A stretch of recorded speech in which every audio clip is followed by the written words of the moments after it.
안녕하세요, 참다랑어맨입니다. 오늘 알아볼 것은 2023년 저희 중국 공휴일, 휴무일에 대해서 미리 알아보려고 합니다.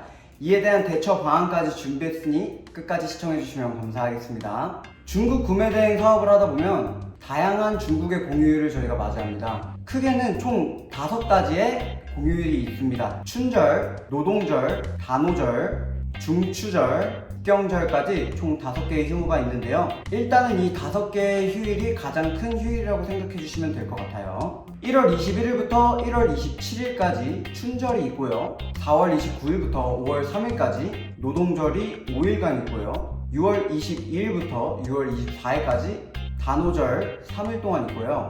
또 2023년은 살짝 특이 케이스로 중추절과 국경절이 합쳐져 있습니다. 그래서 9월 29일부터 10월 6일까지 8일 동안 진행될 예정입니다. 어쩌면 이 합쳐진 게 다행인 것 같아요. 그쵸? 한 번에 휴일이 줄어서 공지를 한 번만 할 수 있기 때문인데요. 사진 같이 보시면서 확인해 보겠습니다. 먼저 1월에 있는 춘절입니다. 우리나라 설날과 대체로 겹치기 때문에 실제로 한국 공휴일까지 제외를 한다면 실 공휴일은 3일 정도 되는 걸 확인하실 수 있습니다. 이 4월 5일에는 하루 휴일이 있는데요. 천명절이라고 있어요. 원래는 2022년도까지만 해도 3일을 쉬었는데 2023년에는 하루만 쉰다고 하니 참고해 주시면 좋을 것 같아요. 5월 첫 주에는 토요일부터 수요일까지 노동절입니다. 다행히 이틀은 주말과 겹쳐서 실제로는 한 3일 정도 체감하실 수 있을 것 같아요. 네, 6월에는 단오절이 있습니다. 마찬가지로 이틀이 주말과 겹치기 때문에 실제로는 목요일, 금요일 이틀이 휴무입니다. 9월 말에는 이제 국경절과 중추절, 한국에 추석이 있는데요. 원래는 9월과 10월에 이제 국경절과 중추절이 따로따로 있어서 구매 대행하면서 제일 힘든 시즌 중에 하나거든요. 이번에는 운이 좋게도 중추절과 국경절이 붙어 있습니다. 한국 공휴일과도 겹치는 일자가 많으니 달력 보면서 참고해 주세요. 그러면 이제 제일 중요한 거죠. 이렇게 많은 공휴일들이 있는데 저희는 어떻게 대처를 해야 될까요? 중국에서는 쉬는 날이라고 해도 대부분 판매자들이 택배 발송을 다 해주기는 합니다. 이제 급한 택배인 경우에는 이제 순품 택배로 보내달라고 알림왕왕으로 전달을 하면 춘절과 중추절 이외에 큰 행사에도 웬만하면 택배들이 다 이동을 합니다. 그럼 이제 문제는 뭐냐? 출항과 통관이 문제가 됩니다. 중국 안에서의 배송은 80%에서 90% 원활하게 이루어지지만 한국으로 출발하는 배나 비행기 같은 경우에 중국이 지정한 공식 휴일 기간에는 이제 배송을 하지 않습니다. 그렇기 때문에 이제 연휴가 끝나면 이제 통관할 물건들이 쭉 쌓이면서 저희의 배송 기간이 약 4일에서 10일 정도 지연이 되게 되는 겁니다.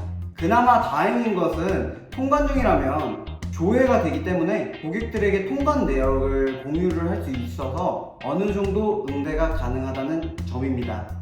네, 그럼 이제 어떻게 대응을 해야 되는지 자세하게 알아볼 건데요. 먼저 이제 짧은 공휴일들 있죠. 짧은 공휴일들은 별도의 배송 지연이나 안내를 안 하는 것을 추천드립니다. 노동절의 연휴는 5일이지만 실제 한국 기준으로 평일 3일과 같습니다. 5월 5일 어린이날 공휴일도 근처에 있기 때문에 어린이날 배송 이슈로 이제 배송이 조금 지연됐다 안내를 하면 충분히 응대가 가능할 것 같습니다.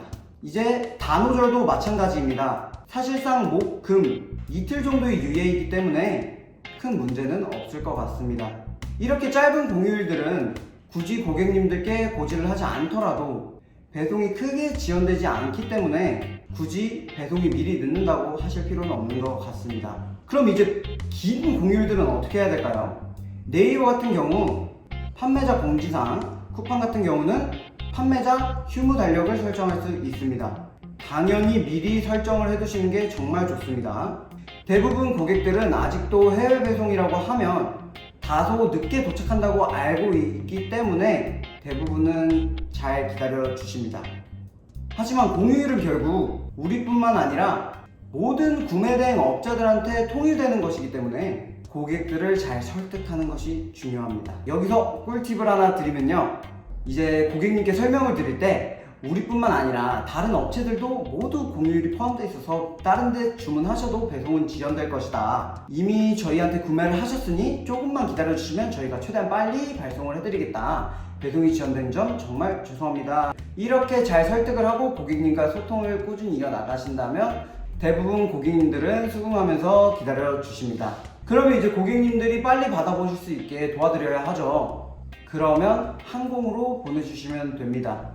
해운보다 항공이 연휴 이후에도 통관도 훨씬 빠르고요. 빠르게 고객님께 전달을 해드려서 이제 CS를 줄일 수 있는 방법 중 하나인데요. 배대지마다 가격표는 다 다르겠지만 일단 예시로 가져온 배대지의 표를 한번 보시겠습니다. 이제 왼쪽에 있는 표가 해운이고요. 오른쪽에 있는 게 항공입니다. 당연히 당장은 해운이 훨씬 더 저렴하죠. 건당 항공으로 돌린다면 몇천원 손해를 보더라도 저희가 맞닥뜨려야 할 CS, 저희가 처리해야 할 CS, 반품들 같은 것들을 고려했을 때 고객이 반품이나 취소를 하지 못하게 마진을 조금 줄이더라도 항공으로 빠르게 배송을 돌려주는 걸 추천드리고 있습니다. 물론 3,000원씩 10개면 3만원 손해예요. 하지만 이런 공휴일인 기간에는 CS에도 상당히 많은 시간이 투자가 되기 때문에 항공으로 보내는 게 훨씬 낫습니다. 정말 훨씬이요. 왜냐면 당장 몇천원 반품비 아끼려다가 이제 몇만원짜리 상품들 반품당하면 그게 더 손해가 크니까요. 그쵸? 이제 마지막 방법인데요. 결국 제일 중요한 건 소싱부터 다르게 하는 거예요. 결국 기다릴 만한 가치가 있는 제품들을 소싱하는 거죠. 한국에서는 못 구하고 중국에서만 구할 수 있는 차별성 있는 아이템들을 소싱하면 제일 좋은데요. 결국에는 해외 구매 대행으로 물품을 구매하시는 고객분들은 그것이 국내에 없기 때문에 그런 건데요. 이런 가치를 고객님들께 줄 수 있는 제품들을 잘 소싱을 한다면 결국 고객님들도 2주에서 3주는 잘 기다려 주십니다. 네, 이렇게 2023년 중국 공휴일에 대해 미리 알아보고 이에 대한 대처하는 방안에 대해서 설명을 해드렸는데요. 이제 미리미리 대처하는 사람이 조금 더 CS를 줄이지 않을까 하는 생각이 듭니다. 감사합니다. 지금까지 참다라우맨이었습니다.